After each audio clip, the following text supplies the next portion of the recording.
Hi guys, I'm Adam Wilborn from WhatCulture. And I'm not the walrus, but I am the Eggman. I'm Andy Murray. Coming up, did Sasha Banks botch on her return? King of the Ring is back in Pog form. The reason why Paige was missing from Monday Night Raw last night. The major NXT star that Bayley might face at Clash of Champions. And the two WWE stars who've told WWE we're on a break. This is the news. And we're going to kick things off with the only thing we can really kick things off with today. Sasha Banks, the boss, is back. First time in 4 months, first time since WrestleMania. She showed up on last night's episode of Raw, and boy oh boy, what an angle it was. So, to tell you what happened, Dave, in the words of friend of the channel, Brian Alvarez, Natalya was in the ring. She had her arm in a sling with a kayfabe dislocated thingamabob. She was talking about Becky Lynch, her match at SummerSlam, putting her over, all this good stuff. And then she got a bit emotional. Of course, she said it was the 1 year anniversary of the passing of her father, Jim the Anvil Neidhart. Touching little moment, or so it seemed. Sasha Banks' music hit. She came to the ring sporting loads of hair. Like this purple thing was all over the place. It was massive. She looked like a woman dressed in a cousin-it wig. And she comes out, the hug and all this stuff. It looks really nice. And then Sasha just beats the piss out of her. It's an awesome beatdown, awesome angle. She attacks the injured arm, which says to me it's not really injured. She takes the wig off. Of course, it had to be a wig. That thing was huge.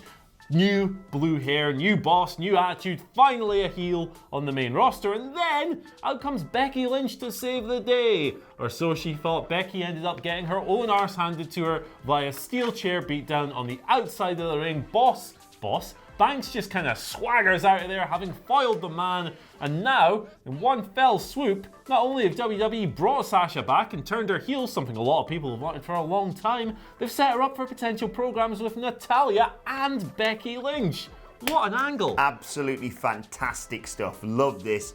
The one time you get one, Michael Cole, where I was like, yes! It's boss time, it is! Just wonderful, wonderful stuff. Now, we're going to sort of use this to transition into my story, because it's been reported by Lords of Pain that there may have been a slight botch involved in that return. As you mentioned, she beat down Becky Lynch ringside. She got a chair, she just broke it over her back. But due to Twitter footage shared by Jussie, I'm going to go with, who was at the arena last night, we can see in this clip here that one of the chair shots, a couple of them land perfectly in the back of Becky Lynch, but one of the final ones just clips the back of Becky Lynch's head. Looks a very rough bump. Thankfully, no reports of a concussion or anything like that, and it didn't look as severe as it quite possibly could have been. A slight botch in there, but I'm not going to say I allow it, but I don't think there's any malice in that. Yeah, no. I mean, if it did indeed connect with the back of Becky's head, and it kind of looks like it does, then it's clearly an accident. It's clearly just a little mistake. You know, we of course, if we're talking about chair shots and wrestling and stuff, we obviously have to compare it to Cody and Shawn Spears. Yes. And that kind of nightmare where the gimmicked chair didn't really gimmick itself, and Cody ended up with a massive chunk of head missing. It's nowhere near. It doesn't look anywhere near as bad as that, unless Becky is indeed concussed, in which it becomes a more serious issue. But there's no word of that. It's probably quite silly of us to even bring that part of it up, to be honest. As long as Becky's fine, as long as she's okay. So either way, I don't think it really sullies what was a really awesome angle. We were talking about this in the office earlier, and this is just what Becky Lynch needs right now, isn't it? Yeah, she really needs a spark plug of a feud. And have we seen a Becky-Sasha feud since they came up to the main roster? I can't remember, but they may have done one, and my WWE memory is akin to theirs now. It's just like, if it didn't happen last week, it didn't happen. Yeah. Also, that chair shot video I had to watch twice because I got so distracted by the cameraman just going, whoa, all over the place. Yeah, it's tough. It's interesting. It should theoretically be a really good match, because they always had great matches back in NXT. Becky, of course, used to be Sasha Banks' little protege down there, and then they kind of had a big argument and all this stuff, and it all went haywire. They had an awesome match on TakeOver back in the day, back when it was still in Full Sail University. Fingers crossed, nobody's hurt. Fingers crossed, it delivers. Just let's be positive. Yeah, the only thing I can think of that they may have had a match was around all that Team Bad, Team PCB, all of that bollocks. Do you remember that time Team Bad used the Street Profits theme music for a week and then just got rid of it? Do you remember that time that they renamed someone the Submission Sorority? Yeah. And they went, probably shouldn't do that. Anyway, shall we move on? Yeah. King of the Ring is back. Yes! This was announced during the first hour of Raw last night, and then Renee Young came back later in the show with some new details. So, King of the Ring, 16-man tournament. Starts next week on Raw. Will play out over a number of weeks. There's currently no word on what the winner's going to get, aside from a goofy king gimmick and a crown, and like a cloak and a scepter and stuff. King gimmicks are weird. They might just do that anyway. But we now know as well who's going to be involved. We've got 16 wrestlers, 8 from Raw, 8 from SmackDown. The full list was released on WWE.com after the show. Would you like me to read you them, Adam Wilborn? Number 1, the one true king in all our hearts, Baron Corbin. My man. Cesaro. Good. Cedric Alexander. They're stacking the deck in terms of like just quality wrestlers being in this. They really are. No gimmicks. And the next few kind of bring that even further. Drew McIntyre. Nice. Ricochet. Potential winner. Yeah, Sami Zayn.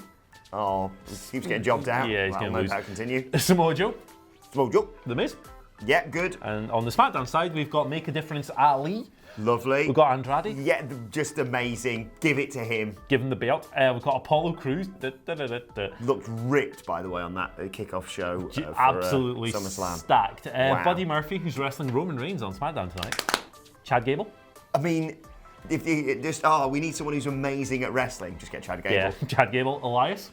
Not just Elias. Use his full title. WWE 24/7 champion, the Drifter, Elias. Wonderful stuff again on Raw last night. Shelton Benjamin looking around the room, smiling, not answering questions. And finally, Kevin Owens. Oh, good. He's getting screwed out of that, isn't he? Yeah, he's getting stuffed. So that's a really good lineup. Really good list. Should lead to some awesome matches. Yeah, I love it. There's a bit of me that almost hopes that they do some sort of Queen of the Ring in and around this also, or subsequent to this. And also, I hope they take inspiration from was it the Worlds Collide tournament? Where was it where the winner of that just got to pick whichever title they go for? One of the secondary brands do something titles. like that. I think if you're going to do it, rather than just a king gimmick and automatically putting someone into a big title picture, because that may give away the winner, just say you get to pick whichever title you go for, and that'd be really good stuff. Yeah, that'd be good stuff. Like the King gimmick ran its course a long time ago. Of like Bad News Barrett didn't need to be a king.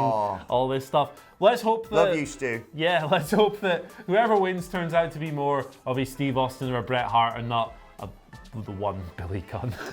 By the way, in terms of our predictions for that, we'll get to that a little bit later on when you get to your Twitter questions. Let's move on though and talk about Paige. She, of course, wasn't on Monday Night Raw last night, and that is due to the fact she has had a second neck surgery. That is a second surgery on her neck, not her second neck that you don't know about having surgery.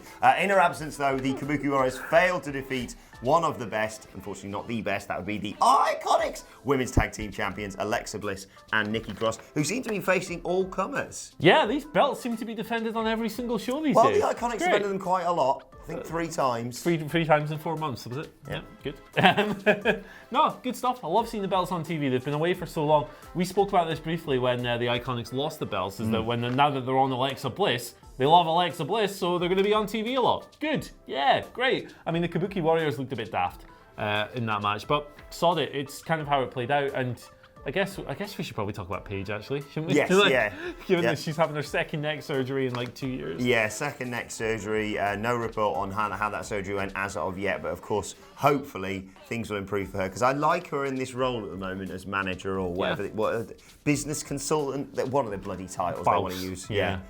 It's for the Kabuki Warriors. And fingers crossed, it all went well. Yeah, it's good. It's not good stuff, obviously, Andy, you moron. It's really harsh. I think she posted a big Instagram post like 4 days ago saying, hey, I need neck surgery. I have this other problem that hasn't fully healed.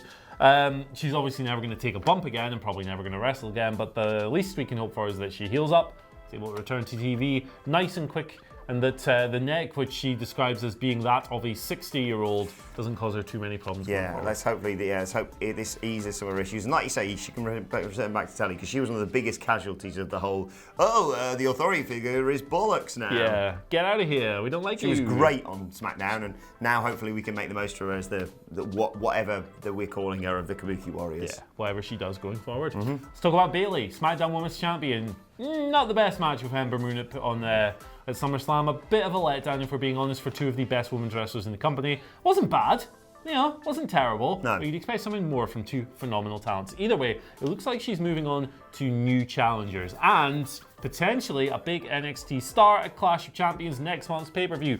Bayley tweeted the following yesterday to Candice LeRae. Wanna wrestle at Clash of Champions? ? And Candice LeRae, being Candice LeRae, responded with a gif of the Little Mermaid doing a nod. So this comes on the back of Candice's awesome takeover match with Io Shirai. Absolute banger.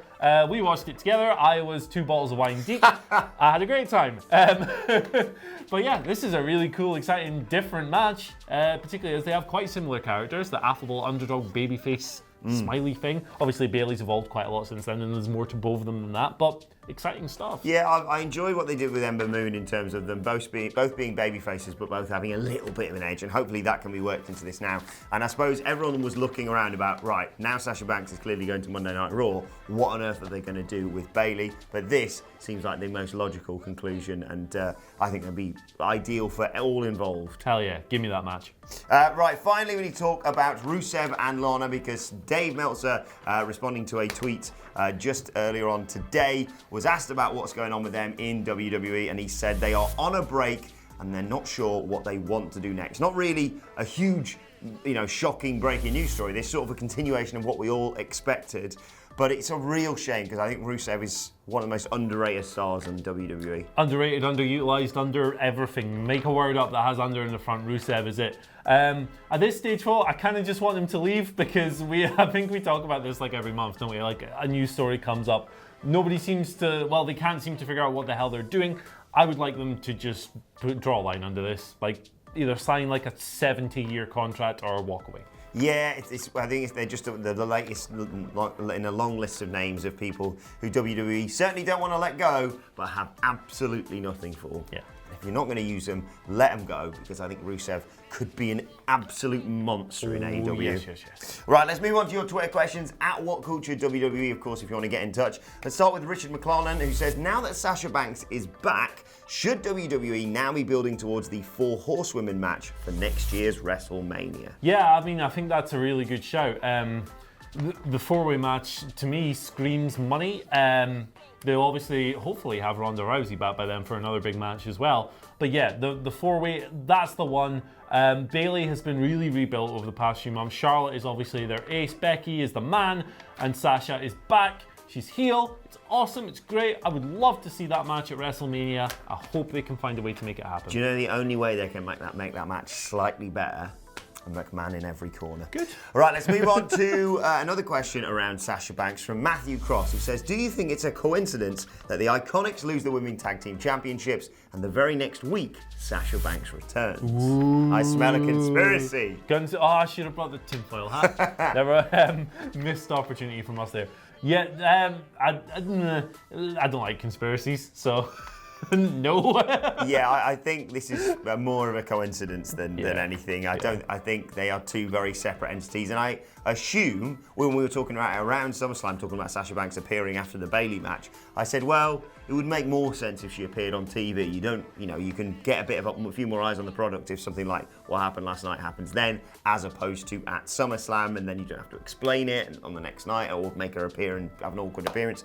I don't think the 2 things are related, but I sense that she'll have great joy in walking past Billy Bloody Kane, Peyton Bloody Royce, and going, "What's your titles, have you?" Giving her the John Cena. Let's move on to the final question today, which comes from Fatima Khan and sent us around King of the Ring, asking, who do you think would benefit from winning the King of the Ring tournament, and what can WWE do to make this year's tournament feel different? Have good matches would be nice. Have good matches and have a logical, not now you're a king, because the last good person to do that was a king. Just have them win a prize alongside having a cool cape and scepter and crown for a night. Yeah. If they're going to do the king gimmick, though, it's probably Baron Corbin would be hilarious. It's going to be Baron Corbin in my book. It would boil so much piss. I don't think he's the guy who benefit the most. So I think, looking at the list here, anyone really who hasn't done a lot over the past few months, and Andrade, a Buddy Murphy would be great. Yes. Chad, Big Bad Chad, he's great at everything. Chad Gable's one of the best. The only thing he doesn't have is he's not 7 foot tall, so just let him do stuff. And the crown will make him taller. Yeah, there you go. Give him some mad. Do kings have boots? Give him some king boots. Royal whatever. Boots. If I was to just pick someone who I'd like to see win, looking at the list, Buddy Murphy.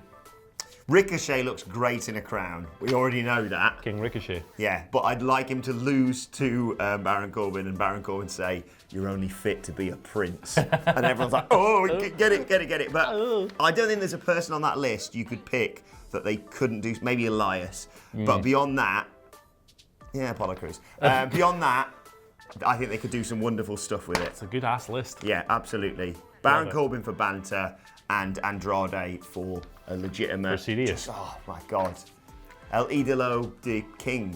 Right, let's move on to Days and finally. I don't speak that language. Let's move on to Days and finally and just celebrate something very, very exciting coming our way in the next few days. Of course, Stone Cold Steve Austin appeared via Skype to put over Seth Rollins on last night's Monday Night Raw, and it's been announced he is going to be on Hot Ones Thursday this week. Are you serious? I cannot wait for this. Oh, that's awesome. 11 a.m. America time, I assume, so sort of in the afternoon here in the UK. But that is going to be a must-see. Two of the all-time bald legends, Steve Austin and Sean Evans, sitting across from a table so eating chicken wings. Chris Jericho and Sasha Banks have been on that before. Yeah? Yeah, great stuff. Wonderful I love stuff. it. I love it. Can't wait for that. By the way, if Steve Austin can't finish the goddamn wings, even the hottest ones, cancelled.